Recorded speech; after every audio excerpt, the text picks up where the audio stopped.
Ilang beses nang bumaba ang presyo ng petrolyo mula nang umabot ito sa mahigit 100 piso kada litro.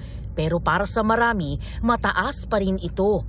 Kaya may ilan na dumiskarte na lang sa paggamit ng electric bicycles o electric tricycles. Gaya na lang ni Tatay Alex na nabili ang kanyang e-bike sa halagang 25,000 pesos. Bawi naman daw dahil di niya kinailangang bumili ng petrolyo. Hindi kami epektado sa pagtaas ng langis. Galing pa akong parang. Tapos may biyahe pa ako dito sa tulay. Nagtitinda ako ng tubig tsaka soft drinks. E-bike din ang araw-araw ginagamit ni Tatay Ronnie bilang isang tindero ng isda sa Marikina Public Market. Laking tipid daw nila sa pamasahe. Pag nag-commute kami, magsasakay kami ng tricycle, 150 yun. Kasi ang inuuwihan ko, Fortune. Fortune kami. Malayo. Nagkukonsumo kami 270 a day. Pag e-bike, magkano ang gastos? Ano lang, kuryente lang.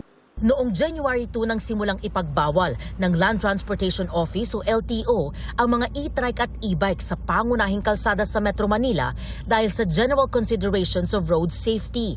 Nitong Biyernes, nilinaw ng LTO na walang blanket ban sa e-bikes at e-trikes at iginiit na maaari pa rin mag-operate ang mga ito sa city at municipal roads. Kasunod ito ng panawagan ng Move As One Coalition sa LTO sa pag-alis ng limitasyon sa mga e-bike at e-trike dahil sa tuloy-tuloy na oil price hike.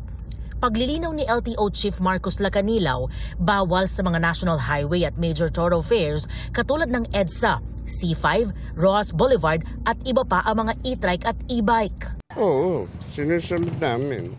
Bawal kami sumulong sa Marcos Highway, hindi kami pupunta ron. Dito lang. Basta sumunod lang kayo sa patakaran ng LTO, para hindi ka maabala, hindi ka mahuli, hindi ka magbayad, hindi ka madisgrasya. Siyempre, pagka sa mga sa mga main road, andyan na yung mga jeep, truck, kotse, mabilis.